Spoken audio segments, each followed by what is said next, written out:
Welcome to Ninethy Gaming.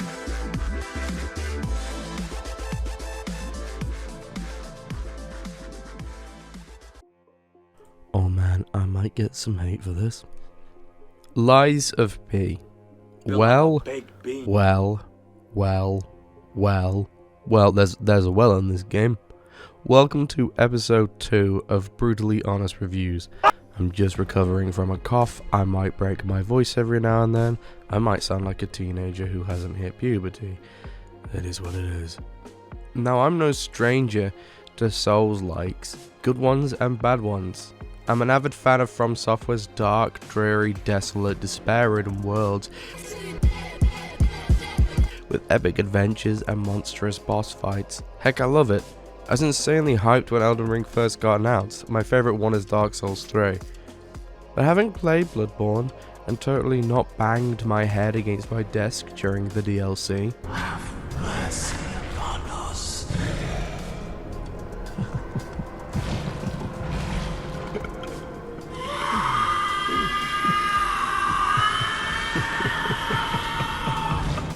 something just yearned for more. Now I could go back and play Bloodborne again, and I probably should, but then I saw Lies of P. Spoiler warning. I saw the retelling of a classic with some creative differences and changes, and I gotta say, Bloodborne Pinocchio is kind of fire. Actually, it's more than fire. Early door impressions, this game is amazing.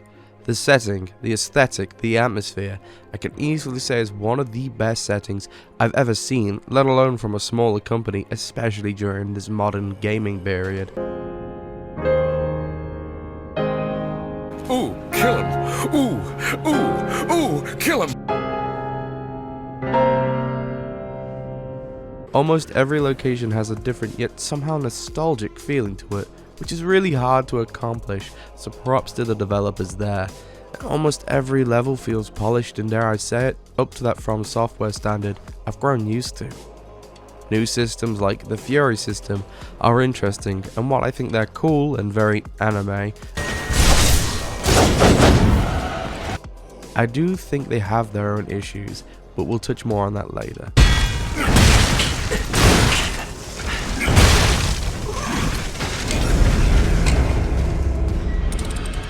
I've seen a lot of people complain that the game feels janky, and yeah, I guess it's not as polished as Elden Ring with both movement and combat, but is it weird if I say it kind of, for the most part, works here? I felt a lot of the time there was a Bloodborne vibe here, but also older Dark Souls, like a return to form. Don't get me wrong, the quality of life changes in Elden Ring are brilliant and really helps the flow of the game, but having to go back to the main hub in order to level up with this game's Shrine Maiden, Sophia, this isn't Siege? Sophia, felt like home. It was really quite nice. The game has a lot of things we'd see in the usual From Software formula, but definitely does a good enough job of making it its own thing and having its own identity. Bonfires? Stargazers, Souls, Ergo, Filing Maiden, Sophia. Oh, it's welcoming enough in its display, and yet it still feels fresh and new. And I wanted to explore every part of this game because of that. But the drip, oh my god, the drip. This game has drip. No microtransactions either. You just gotta grind, you gotta kill things, find vendors or hidden vaults to obtain the clothes items, or kill the NPC bosses. I didn't like these guys, by the way. I thought their implementation was a bit, whatever. Let's talk about plot. The plot is pretty simple in both premise and setup, and yet despite that, and despite it being a play on the classic Pinocchio, it's still unique and pretty cool to explore this premise in a whole new world. Puppets have gone mad. They've started killing people. It's called the Puppet Frenzy. You, as Geppetto's perfect puppet, his son essentially, have to uncover why. You'll encounter a whole host of wild and wacky, charming and unique characters throughout the story, who for the most part keep that Dark Souls voice line delivery, though I am missing the manic laugh at the end of every sentence. And eventually, you'll discover the downfall of religious icons and even institutes. The game's world has these little pockets of NPC interaction where if you discover specific items you can hand it over to them as they cough and they choke, implying that this once perfect city, Krot, is full of dangers and isn't so perfect anymore. Yet these little interactions help make the game feel alive. Steampunk style aesthetic mixed with Dark Souls or Bloodborne gameplay really goes hard here, and the environmental storytelling is phenomenal.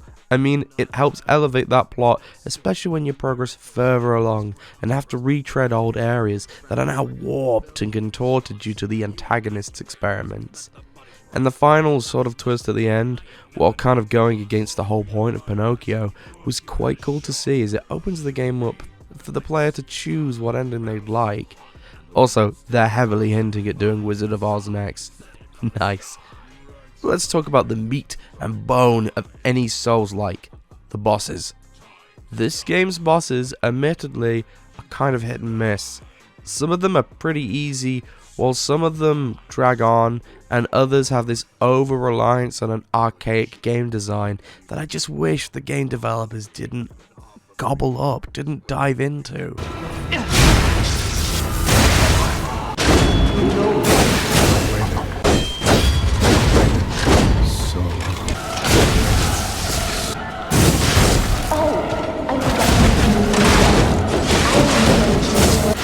What are you doing? What am I doing? What are you doing? Nothing much. I'm gonna fucking kill you! Holy shit, does this guy stop moving? Oh, like I said, the Fury mechanic is where the game both shines and falters. Unblockable and dodgeable of sorts, unless you level up dodge through the B organ, but even then I wouldn't advise it. I try and perfect block it. Also, shame on this game for locking dodge behind an upgrade. The Fury system, where they glow red and you have to, ideally, perfect block or parry. Now a lot of enemies do this before you encounter the bosses, so it gives you a lot of time and a lot of examples to get used to the system. What a lot of enemies don't do, however, is jump 40 feet into the f***ing air and then blitz you with no telegraph, no sound cue, and no reaction time. I'm pretty sure one of the Fury attacks in this game that the AI spams is something like 12 frames or maybe less. That's unreactable. Parry timing feels way too strict in this game, and oftentimes many of the enemies that have a lot of the long combos lack a sense of rhythm in their movements. What made the parrying in Sekiro so satisfying was that everything had a distinct beat to it. You could parry bosses with a blindfold on simply by the sound alone because you could recognize the cadence. But in Sekiro, the deflect was the primary means of avoiding damage. Now I don't yet know if there's a skill that upgrades the parry, but at least for the early game, the parry, like the dodge, feels underpowered and underdeveloped. So I just started using cheese with a specific grindstone that allows you to perfect block just by blocking for a short time. Grindstones are pretty cool though. They allow you as the player to apply a specific temporary trait to most weapons in order to really utilize an enemy's weakness, be it acid for humans or fire for carcasses or electric for puppets. It allows you to experiment. The game also has an insane number of throwables that are all kind of strong, and oh boy, does the game want you to use them, so use them. The issue is that the merchant that sells these is in a different location from most others, and most other merchants in general, so having to farm some ergo and go through multiple loading screens just to get kitted out for one boss fight, as the game wants me to do, is a little immersion breaking. There's also an illusionary boss who everyone said forced them into a specific playstyle, which is bad game design. And I didn't specifically play this style, and I did eventually manage to beat her, but it was a slog. A lot more of the annoying bosses in this game spam a lot and hit hard, and are also super fast and not very telegraphed and have a high health pool, which breaks the rule of 3. If you're not aware of the rule of 3, it's do they hit hard and are they fast? Low health pool. Are they tanky? Do they hit hard? They're slow. Like General Radahn is a perfect example. Even though they nerfed him, I still think he applies to this. He's very slow for the most part, with a few little fast but highly telegraphed attacks. You know, rule of 3, it's there for a reason, follow it. Back to Fury though. This system definitely needs tweaking for the next game. The last 3 bosses of this game almost ruined the experience for me, if I'm honest. Combined with a really long and quite frankly boring final area, I was just fatigued at the end.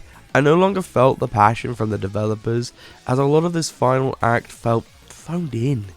I'm sorry, I've got to be honest, it's the title of the show.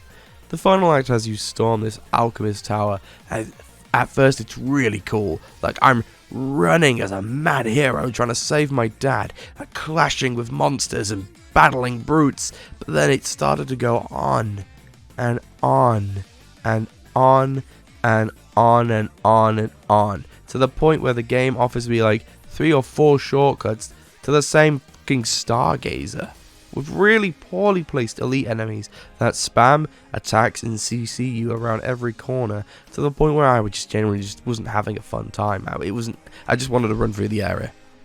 It's like this game's lost Izalith from Dark Souls 1.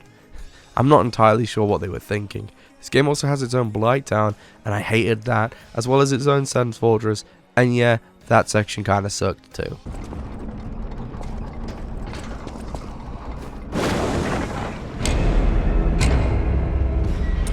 In my opinion, there are some standout bosses in this game.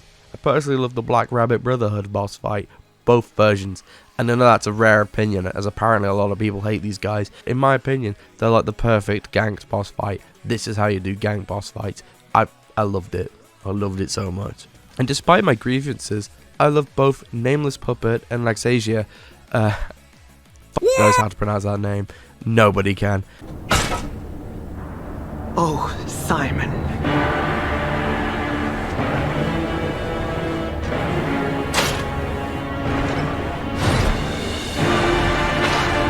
Oh no, he's hot! But they both falter in the same way Simon does. Although I found almost everything about Simon boring. He's just a boring spam bot to me. He's not interesting. He's not at all visible half the time, because he's another one that jumps into the air. His boss arena is just kind of meh. I loved King of Puppets, however, Romeo. In my opinion, I think King of Puppets does exactly what the game wants in the best possible way. Well, both he and Victor actually. The entire build-up to Victor is some of the best level design I've ever seen, so that probably helps, but both fights have 2 health bars, and yet it doesn't really hurt the boss because their HPs aren't massive in either phase. I did die to Romeo a lot, and yeah, before you ask, I do use summons, because the summons use the weapons you get from the boss souls, and I wanted to see it in action before I made my decision. But whenever I died to Romeo, it didn't feel like I was cheated, it didn't feel unfair. It's all about learning how to dance with this boss. His fire combo is crazy, and I remember telling my partner and my friends about it, like, look how much he does here. But it was fun, don't get me wrong. I love both Laxasia and Nameless Puppet. They're both fun and innovative and unique and cool in their own way. But devs, you did too much. You gave them far too much in my opinion. They're both kind of slow in their first phase, so that's where you learn to block and dodge and attack and see windows. But then in their second phase, they literally become the Flash, and if they aren't zooming around and blitzing you on the ground with Fury spam, they're jumping 40 feet into the air to commit a Hammer of Dawn strike, nuking the entire area before you can even blink. Combine this with the fact that they both have 2 kind of sizable health pools, although Laxasia's isn't as obnoxious, and their first phase isn't too similar to the second one, it takes away from the fight in my opinion. It becomes less fun about a dance and more tedious. This game's over-reliance on the second phase trope and air attacks and fury spam is really highlighted in the final moments. I'm going to be honest, I don't think they tested it. I think they rushed it out the door. And a bunch of people would say get good or you're trash or whatever anyone ever says. But you know what? I'm gonna be honest with you. Almost everyone that says these bosses were easy, they all use the Aegis Shield or Argus Shield spam glitch. So don't listen to them. Like, I'm being real. Like, a lot of these people that were on Reddit also post clips. And what do you know? They're using that shield, which is glitched right now. I'm just saying. Also, Door Guardian. Such a terrible boss. I'm not even going to explain it. It's just a gimmick boss, but the worst way possible. But despite all of this, I think both Laxasia and Nameless Puppet can join the Rabbit Boys as some of my favourite fights, not just in this game, but ever. Next time don't give them too much. Perhaps combine Lax's health pools, so she transforms mid-fight like Malekith, and for Nameless, lower its damage. If it's gonna do all of this,